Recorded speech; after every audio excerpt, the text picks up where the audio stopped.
저희 집으로 가끔씩 부부 상담을 하러 이제 오시는 분들이 계세요. 과거에도 좀 계셨고, 오셔서 이렇게 위로를 받고 조금 회복돼서 돌아가는 일들이 있습니다. 영국에 오셔서 두 분이 계시다 보면 처음에는 많이 싸우시더라고요. 그러니까 한국에서는 떨어져 지내다가 24시간을 붙어 있으니까 두 사람이 이렇게 안 맞는 부분이 어쩔 수 없이 생기니까 엄청나게 싸우는 걸 보면서 저희가 또 이렇게 격려도 해드리고 위로를 해드립니다. 그런데 저희도 가끔 싸웁니다. 네. 왜 부부가 싸울까요? 왜? 내 생각이 옳다라고 생각하기 때문에 그래요. 거기가 시작점이 됩니다. 아니야, 당신 생각이 틀렸어. 내 생각이 맞아. 그게 반복되다 보면 어느 날 이게 싸움이 되는 거예요. 내 생각이 맞다. 자, 여러분에게 한번 물어볼게요. 어떤 그 직원이 9시까지 출근을 해야 되는데 9시 3분에 딱 들어옵니다. 사무실에. 그러면서 이 손에 방금 주문해서 받은 커피를 들고 들어온다. 그러면 여러분 생각에는 어떤 것 같아요? 이 직원의 태도가. 그것을 향해서 이제 그 사무실 상사가 뭐라고 야단을 칩니다. 자, 여러분 생각에는 누가 더 옳은 행동을 하고 있는 거로 보입니까? 좀 많이 혼내는 것 같아요. 우리 산이 형제는 어떻게 생각해요? 누가 더 잘못한 것 같아요? 9시까지 와야 되는데 9시 3분까지 와서 커피를 사갖고 들어온 직원. 이것을 향해서 막 야단치는 상사. 왜 말이 없어요?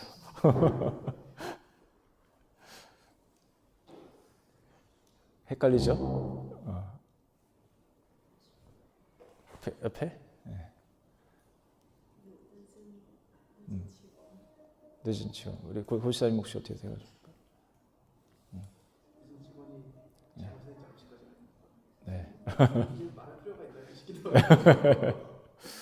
그 늦었는데 그 커피까지 사갖고 오는 그 직원을 보면서 혼내는 사람도 있고, 또 어떤 사람들은 속으로 뭐 몇 분 늦을 수도 있지 뭐 이렇게 생각하는 사람도 있고, 각자 생각이 조금씩은 다를 겁니다. 뭐 세대 간 생각도 다를 수 있고요.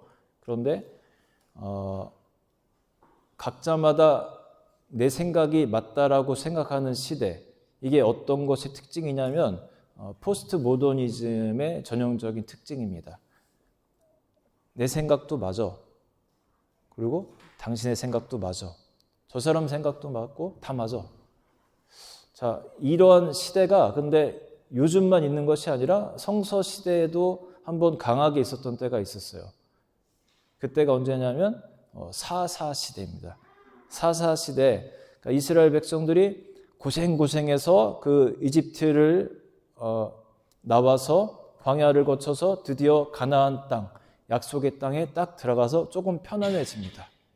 그때 사람들 생각에 이제 조금 편안해지니까 어떤 생각이 들기 시작했냐면, 그 다음을 한번 보여주세요. 예인자매 읽어줄까요? 그때 이스라엘에 왕이 없으므로 사람이 각각 그 소견에 오른 대로 행하였더라. 네, 이 왕이 없던 시대, 그리고 규율이 사실 있긴 있었는데 하나님 그 말씀이 있었어요. 모세가 그들에게 강론을 하고 하나님 말씀을 열심히 전파를 했습니다. 그 말씀이 있었음에도 왕이 없다라는 이유를 삼아서 어떻게 해요? 각각 뭐에 오른 대로? 그 소견에 오른 대로 행하였더라라고 합니다. 사람마다 각각 자기 생각에 오른 대로 살아가는 거예요. 너도 맞고 나도 맞고 그래. 하나님 말씀이 분명히 있음에도 그랬다. 그런데 이 사사시대의 결과는 어땠을까요? 엄청난 악행이 가득한 시대가 되어버렸습니다. 자기 뜻대로 살아갈 때. 이때만 그래요? 성서시대? 저는 요즘도 그렇다고 봐요. 이 영국 땅도 불과 몇 년 전에 2016년도에 어떤 일이 있었냐면 이 브리티시 이 컨트리에서 동성 결혼을 합법화하는 것을 꽝꽝꽝 도장 찍습니다. 그리고 그 여파는 교회들까지도 오기 시작하는데 스물스물 이 문화와 이 세상 그 흐름을 따라서 들어오기 시작한 거예요, 교회. 우리가 속해 있는 이 영국 감리교회에도 그 영향이 들어오기 시작했습니다. 1년, 2년 지나면서. 어떻게 스물스물 들어와요. 논의를 해보래요. 자, 우리 그러면 교회는 이 동성연애 결혼을 어떻게 할 것인가? 논의를 해보세요. 제가 그때 정신이 들면서 지금 우리가 정신 차리지 않으면 큰일 난다라는 생각이 번뜩 들었어요. 왜냐? 논의거리가 아니잖아요, 이거는. 하나님이 분명히 기준을 주셨는데 두 사람이 부모를 떠나서, 여기서 말하는 두 사람은 남자와 여자가 두 사람이 부모를 떠나서 한 몸을 이뤄서 생육하고 번성해라. 그러니까 아기를 낳고 번성해라라고 그렇게 분명히 창세기에 기록이 되어 있고, 또 많은 부분에 보면은 남자와 여자가 결혼하는 것이지 동성 간에 결혼하라는 말이 없습니다. 오히려 동성 간의 그 연애와 그런 것에 대해서 굉장히 이 성경은 비판합니다. 그럼에도 불구하고 교회 헤드쿼터가 자, 교회별로 논의를 해보세요.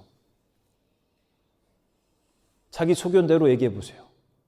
제가 그때 교회에서 논의를 할 때 너무 화가 나가지고 제가 앞으로 나갔어요. 저 그 평상시 미팅 때 얘기 잘 안 하거든요.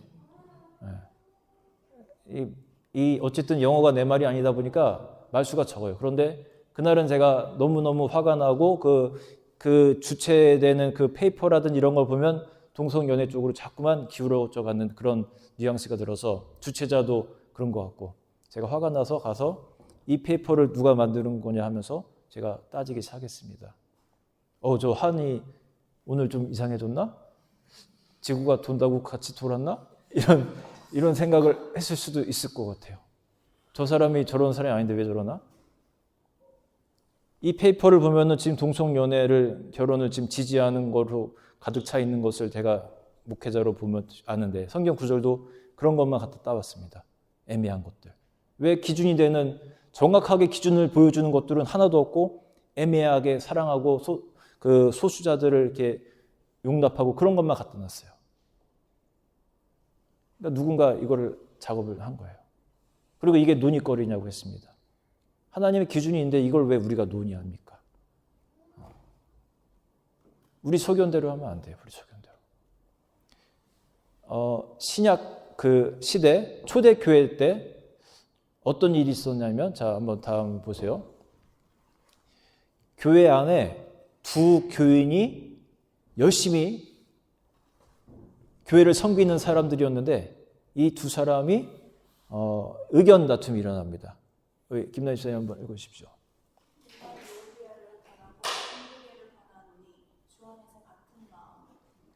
네, 유오디아라는 사람과 순두계라는 사람이 아주 열심히 있는 사람이었습니다. 교회 공동체를 위해서 헌신하는 사람. 그런데 두 사람이 각각 다른 아이디어가 있는 거예요. 다른 성품의 사람, 다른 성격의 또 다른 마음을 갖고 섬기는 겁니다. 그러다 보니까 두 사람이 자꾸만 이게 부딪혀요. 그럴 때 바울이 그들을 향해서 권고하는데 이렇게 권고합니다. 주 안에서 같은 마음을 품으라. 주 안에서 너희가 같은 마음을 품으라. 그러면 이걸 우리가 한번 조금만 생각해 봐요. 주 안에서 같은 마음을 품는다는 게 뭘까? 그러니까 주 안에서라는 거는 그러니까 주님의 마음을 품으라는 걸 우리가 볼 수 있겠죠. 주님의 마음을 품으라. 너희 둘 다 열심히 하는 거는 좋은데 너희의 마음으로 하지 말고 주님의 마음으로. 그러면 주님의 마음을 품는다는 것은 또 다른 말로 예수님이 주인이 되는 삶을 살면서 그렇게 교회를 섬기라는 겁니다. 너희 각자가 주인 되지 말고 예수님이 주인 되게 해라. 자, 그 다음에 제가 오늘 이제 우리가 본문으로 읽었던 그 장면을 한번 볼게요. 예수님이 어느 날 그 가나에서 일어난 그 혼인잔치에 초청을 받습니다. 그 장면 내려줄까요? 예수와 그 제자들도 혼례에 청함을 받습니다. 여기서의 청함은 게스트 손님으로서의 청함이죠. 예수님의 어머님이 그 혼주의 친척, 가까운 친척이었던 걸로 우리가 생각을 해요. 거의 호스트에 버금가는 이제 그런 신분입니다. 어머니께서. 그리고 그 아들 예수와 다른 제자들은 게스트로 초청을 받습니다. 그런데 이 예식장에서 포도주가 떨어져 버려요. 그 당시 이 혼인잔치에서 포도주가 떨어진다는 거는 굉장히 예의가 아니었어요. 손님들에게. 그래서 이 혼주들이 막 난리가 납니다. 우리 예배 마치고 점심 먹을 때 막 두세 그릇씩 먹는 사람들이 많으면 가끔 부족할 때가 있어요. 미역국이 박박 긁어도 더 이상 안 나오고 할 때 우리가 가끔 이렇게 당황스러울 때가 있잖아요. 다 줘야 되는데. 그런데 그런 것과 비교할 수 없는 지금 그런 상황입니다. 포도주가 떨어졌다는 것은 너무나 이제 미안한 상황. 그때 어떻게 해요? 예수님의 어머님이 막 이렇게 급하니까 요청을 합니다. 예수의 어머니가 예수에게 이르되 저들에게 포도주가 없다 하니 예수님이 여자여 나와 무슨 상관이 있나이까 내 때가 아직 이르지 아니하였나이다 라고 고백합니다. 또 여자여라고 또 해서 또 이렇게 무리하게 부르나라고 하는 사람이 있을 텐데 여기는 이제 공손한 표현으로 이렇게 쓰여져 있는 거예요. 그 원문에 보면은 자기 때가 아니라는 겁니다. 왜냐하면 제가 가만히 생각해 보니까 그렇게도 볼 수 있어요. 왜냐하면 나를 게스트로 초빙해 놓은 상태이기 때문에 내가 뭔가를 할 수 없다라는 그런 걸로 저는 이렇게 느껴졌어요. 그리고 그 다음을 볼까요? 그럴 때 예수님 어머님의 그 자세가 조금 바뀝니다. 자, 그의 어머니가 하인들에게 이르되 너희에게 무슨 말씀을 하시든지 그대로 하라. 여기서 그 예수님의 포지션을 이제 바꿔주시죠. 게스트가 아닌 주인으로서 이 잔치의 주인으로서 예수님을 임명해 줍니다. 하인들에게 저분의 말씀을 들으라. 주인으로 그분을 올려두었을 때 예수님의 그 액션이 달라집니다. 예수께서 그 즉시 움직이기 시작해요. 그들에게 이르시되 하인들에게 항아리에 물을 채우라 하신즉 아귀까지 채우니 이제는 떠서 연회장에게 갖다 주라 또 명령하죠. 갖다 주었더니 연회장은 물로 된 포도주를 맛보고도 어디서 났는지 알지 못하되 물 떠온 하인들은 알더라. 예수님이 주인 되실 때 그 삶에서 역사하기 시작하는 거예요. 이 성경에서 포도주는 기쁨을 상징하는 겁니다. 그렇다고 막 포도주 여러분 막 마시라고 이렇게 제가 권유하는 게 아니라 성서 시대에는 포도주는 기쁨이었어요. 하나님께 기쁨의 상징입니다. 우리 삶에 기쁨이 떨어지고 밋밋한 생활이 됐을 때 그 예수님을 여전히 손님으로 놓고 살아갈 때 우리 삶에 그런 변화가 없다라는 것을 보여주는 거예요. 여러분 삶에 그냥 힘이 없고 밋밋하고 삶에 의욕도 없고 재미가 없을 때 왜 그런지 한번 생각해 보세요. 나는 분명히 예수님을 내가 믿는 사람이고 예배도 드리고 이렇게 살아가는데 왜 나는 기쁨이 없지? 왜 나는 별로 재미가 없지? 또 눈 뜨면 그냥 또 피곤하다 그냥 더 자고만 싶다. 왜 이런 생각밖에 안 들지? 그렇다면 한번 예수님이 어디 계신지 생각해 보세요. 주인으로 계신 건지. 진짜 그분이 내 삶의 주인, 주권자로 오시면 내 밋밋한 삶이 변화되기 시작하는 거예요. 기쁨의 포도주가 가득 채워지는 그런 역사가 일어나는 거예요. 전 여기서 참 대단하다고 보는 그 사람들이 물돈 하인들입니다. 그 돌 항아리에다가 뭘 채우라고 하세요? 예수님이? 물을 채우라고 하십니다. 지금 상황을 다 알아요. 포도주가 떨어져서 예수님 어머니가 포도주를 지금 부탁을 했고 저 낯선 저 청년은 우리들에게 물을 채우라고 하네. 분명히 포도주를 원하는데 물을 채우라고 하네. 웬 무식한 방법을 저렇게 동원하는 거지? 이걸 또 돌 항아리가 이게 어마어마하게 큰 거예요. 제가 그 양을 잊어버렸는데 리터로 따지면 한 사람이 들 수 없을 만큼의 많은 양을 담을 수 있는 돌 항아리입니다. 그거를 물을 채우라는 겁니다. 그런데 그 제자들이 아니라 하인들은 예수님의 말씀에 순종하고 그대로 따릅니다. 그대로 따랐을 때, 예수님의 말씀에 그대로 따랐을 때 하나님은 그들을 통해서 역사하신 거예요. 순종하는 사람들을 통해서 기쁨의 잔치로 삶을 바꿔주신 겁니다. 금요일 엊그저께 청년들 모임을 했어요. 약 18명인가 20명인가 되는 청년들이 저희 집에 금요일날 왔습니다. 부대찌개의 힘이더라고요. 부대찌개를 맛있게 먹고 같이 성경을 나누고 모임을 했어요. 제 마음속에 주신 마음이 한 주 동안 주신 마음이 오늘은 그냥 일반적인 모임을 하지 말고 잠깐 말씀을 나누고 같이 고백하고 기도하는 시간을 가졌으면 좋겠다 하는 마음을 주셨어요. 그래서 혹시 마음속에 조금이라도 누군가에게 미안한 마음이 드는 것이 있다면 가서 고백을 합시다. 가서가 아니라 그냥 고백을 합시다 했어요. 어렵죠. 그러나 조금이라도 내가 실수한 것이 생각난다면 설령 그 사람은 모를지라도 또 나는 모르게 한 행동일지라도 실수한 것이 생각난다면 이 시간 우리가 고백을 해봅시다. 쉽겠어요? 어렵겠어요? 여러분?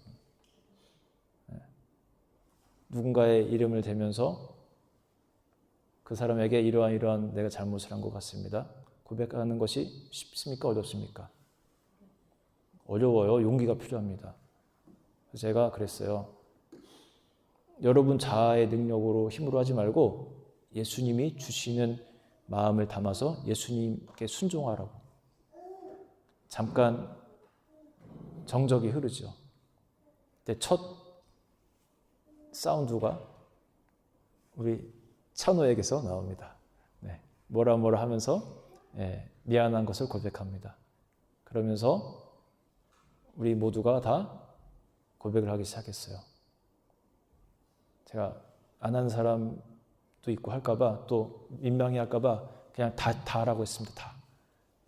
그때 우리가 정말로 다 했습니다. 그리고 나서 우리 마음에 변화가 생겼어요. 찾아가서 축복해 주자고, 기도해 주자고. 그랬더니 그날 우리가 눈물바다가 됐어요. 마음 아팠던 것들이 회복이 되고 우리 관계가 변화가 되었습니다. 물돈 하인들처럼 하기 싫고 못하겠고 하지만 주님이 내 마음에 시킬 때 우리가 순종할 때 그 장소를 기쁨의 장소로, 은혜의 장소로 하나님이 바꿔주신 거예요. 우리 그 다음 편에도 보면요, 예수님의 제자의 또 사건이 나와요. 다 넘겨주세요. 예수님의 제자들이 바닷가에서 이제 물고기 잡는 상황인데 우리 송영민 성도님 한번 읽어주실까요? 날이 새어갈 때에 예수께서 바닷가에 서셨으나 제자들이 예수이신 줄 알지 못하는지라. 예수께서 이르시되 얘들아 너희에게 고기가 있느냐 대답하되 없나이다. 이르시되 그물을 배 오른편에 던지라 그리하면 잡으리라 하시니 이에 던졌더니 물고기가 많아 그물을 들 수 제자들은요, 낚시의 전문가들입니다. 갈릴리 출신 제자들. 대부분 어부였거든요. 그러나 밤이 새도록 못 잡을 때도 있죠. 그때 어디선가 나타난 예수님께서 너에게 고기가 없느냐 하면서 그물을 배 오른편에 던지라. 그리하면 잡으리라. 어부가 아니고 예수님은 목수세요. 살아생전에 목수로 활동하신 분이 그 베테랑들 앞에서 그물을 이렇게 해라 하면서 알려주십니다. 그때 그들이 아무것도 모르시면서 뭐 이렇게 간섭을 하십니까? 그러지 않았습니다. 그분의 그 신격 앞에, 주권 앞에 알겠습니다. 제가 예수님 말씀대로 한번 해보겠습니다 하고 따랐을 때 또 놀라운 역사가 일어나는 거예요. 인생의 역사들이 일어나는 거예요, 여러분. 내가 주님을 진짜 주인으로 모시고 아닌 것 같은데 그러면서도 내가 주님 말씀을 듣고 순종할 때 거기에 기쁨의 역사가 생기는 겁니다. 왜 많은 사람들이 예수님 말씀을 따르지 않는 걸까요? 그거는 내 생각이 자꾸 부딪혀서 그래요. 내 생각이 아닌데 내 생각이 맞는데. 저에게 이제 가끔 상담을 하러 와요. 목사님, 이러이러한 고민인데 이렇게 해야 될지 저렇게 해야 될지 고민입니다. 대부분 근데 답을 갖고 와요. A라는 답을 갖고 와서 이야기를 합니다.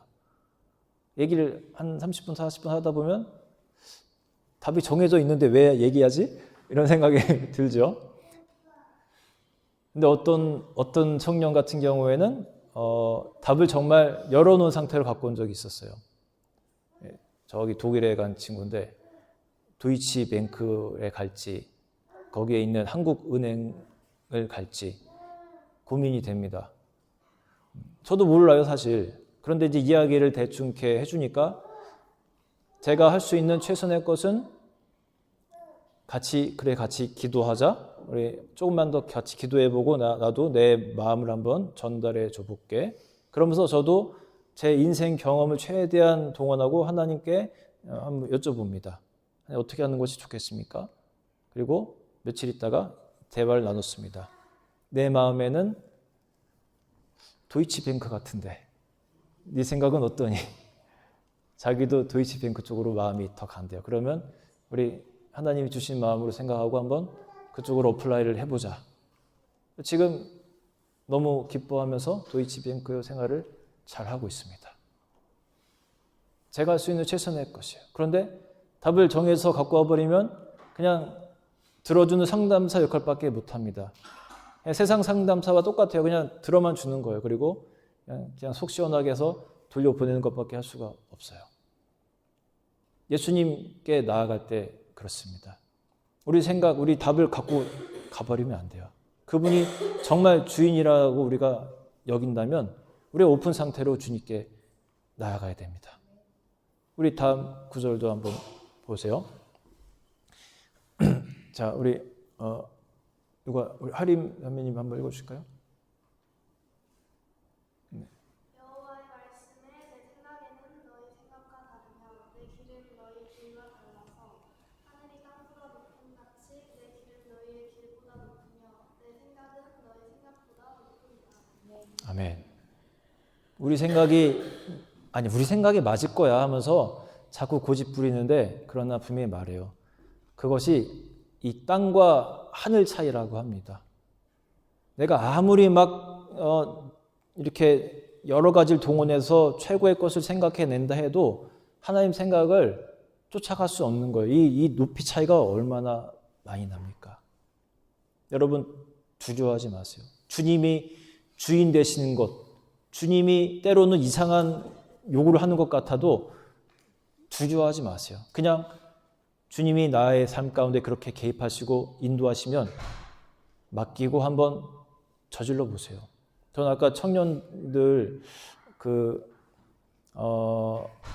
아까 우리가 설교 전에 작년 보고서를 봤잖아요. 재정 보고서를 봤습니다. 그런데 우리 청년들을 통해서 헌금이 사실 많이 들어왔어요. 일반적으로 보면은 교회에서 청년 집단은 어떻게 여겨지냐면 일반적으로, 그러니까 재정적으로만 본다면 소비 쪽에 가깝습니다. 선교를 해야 되는 사람들. 거기서 재정이 채워지는 것은 우리가 일반적으로 기대를 잘 안 해요.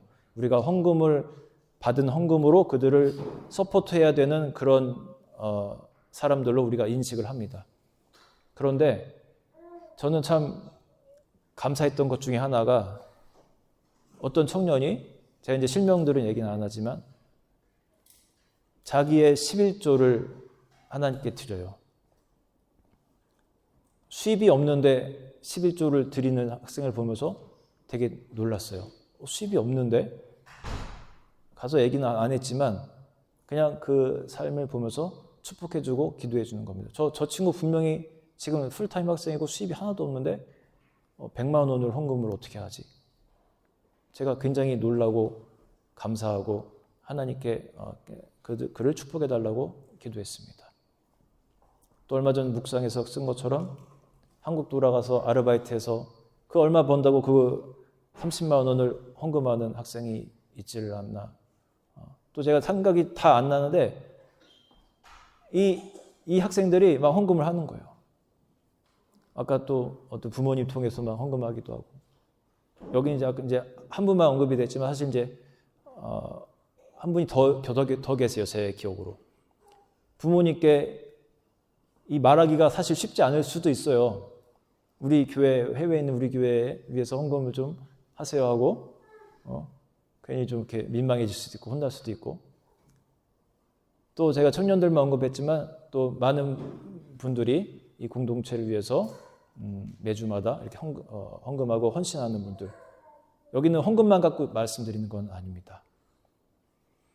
이렇게 살아갈 때 내 인생이 참 없어지면 어떡하지?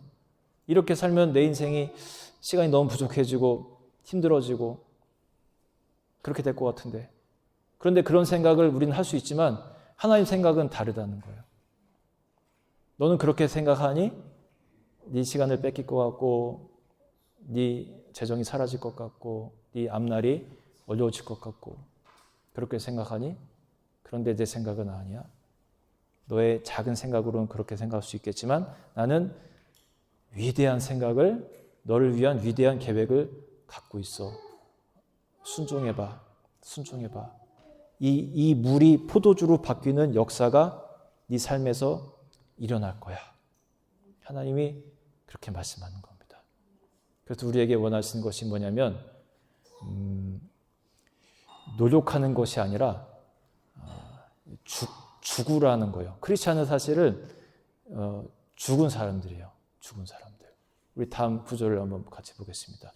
우리 갈라디아서 2장 20절의 말씀, 우리 주민 형제가 한번 읽어주세요. 내가 그리스도와 함께 십자가에 못 박혔나니 그런즉 이제 내가 사는 것이 아니요 오직 내 안에 그리스도께서 사시는 것이라.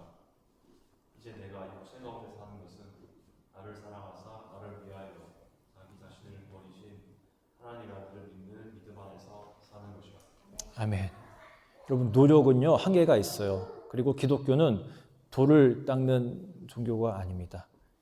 내가 열심히 노력한다고 해서 이루어지는 것이 아니라 가장 좋은 방법은 말씀을 따라서 한번 그렇게 하는 거예요.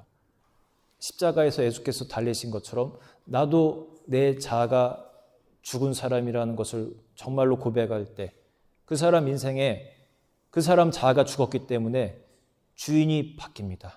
내가 온전히 죽어야 내 안에 예수 그리스도께서 손님이 아닌 주인으로 들어오셔서 그분의 일을 하실 수 있는 거예요. 손님으로 계셔서는 제한이 너무나 많이 돼요. 저도 누군가의 집에 가면 못해요. 우리 노세현 집사님 집에 가끔 가잖아요. 그 집이 가까우니까. 아이스크림이 갑자기 땡기네 하고 냉동고를 확 열어서 아이스크림 막 뒤져서 먹으면 속으로 목사님 어떻게 된 거 아니야? 이렇게 생각하실 거예요 아마. 제가 막 이 방도 궁금하고 저 방도 궁금하다고 막 돌아다니면서 막 방문 열고 막 장롱 문 열어보고 막 서랍 열어보고 그러면 기분이 언짢을 겁니다. 왜냐하면 저는 손님이기 때문에 그래요.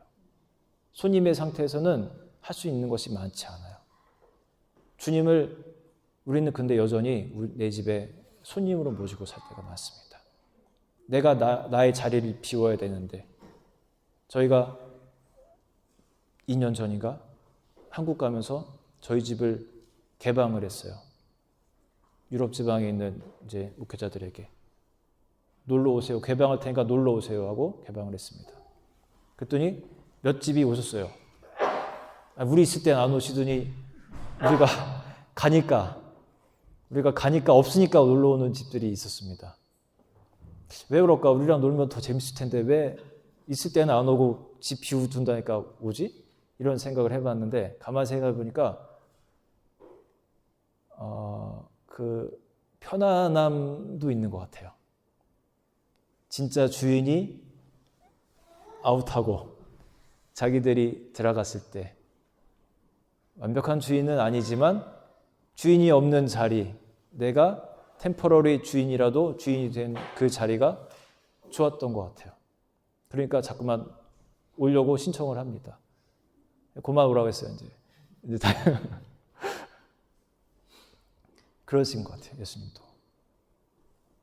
내가 자꾸 주인 노릇하려고 하면 주님이 이렇게 겉도세요. 내 마음속에서. 그리고 역사를 제한하십니다.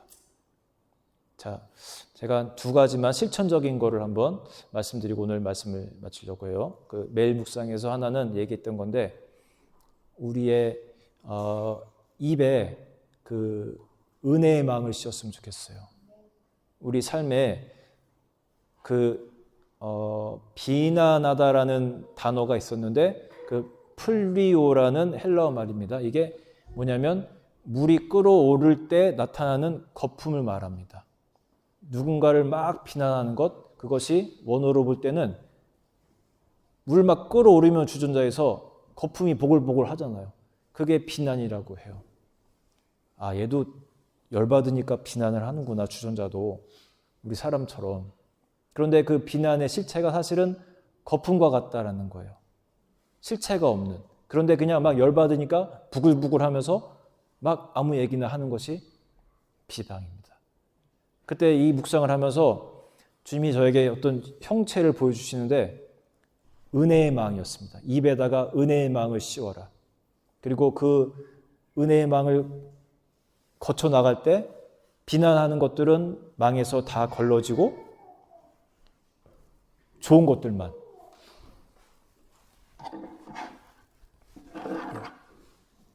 이 은혜의 망을 이렇게 이렇게 씌우고 이렇게 하라는 거예요. 이렇게. 이것을 은혜로 한번 생각을 해보세요. 그리고 내 입에서 나가는 말들은 앞으로 비난은 그 물거품은 다 여기서 걸러지고 오직 아름다운 얘기, 칭찬하는 이야기, 고마운 이야기, 하나님 기뻐하는 이야기, 그런 것들만 나갈 수 있다면 얼마나 좋은 삶이 될까. 내가 죽어야 돼요. 이것도. 누군가를 비난하고 하는 것, 우리 속사람은 하고 싶어 합니다. 우리 옛 자아는 하고 싶어 합니다. 재밌어요. 미장원 이런 데 가면 막 목탕, 이발소, 또 뭐 이렇게 동네 슈퍼 이런 데 가면 막 하잖아요. 막. 그런데 우리가 그러면 안 됩니다. 자꾸만 우리 교회 공동체에서도 그렇고 우리 안에서 끓어오르는 그런 거품들을 은혜망으로 걸러내야 돼요.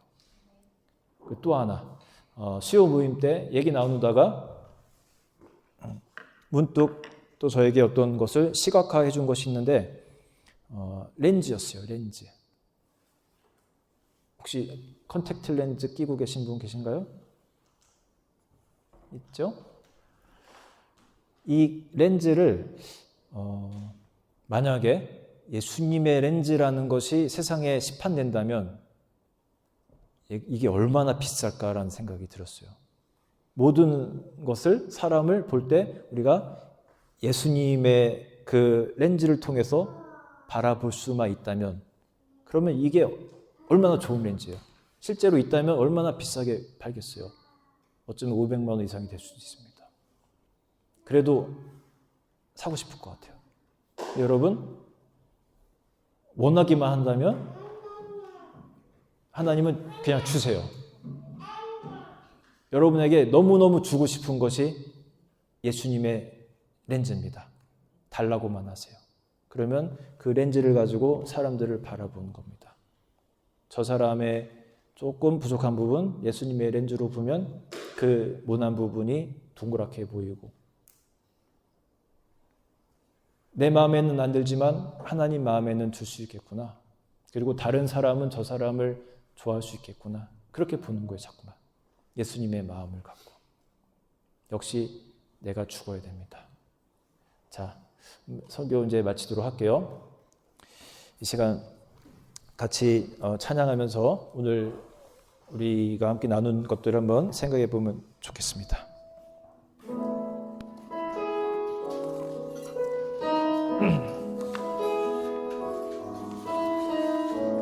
주 앞에 엎드려 우리합니다. 우리 저 헌금도 갖다 주세요. 주 앞에 엎드려 경배합니다. 오직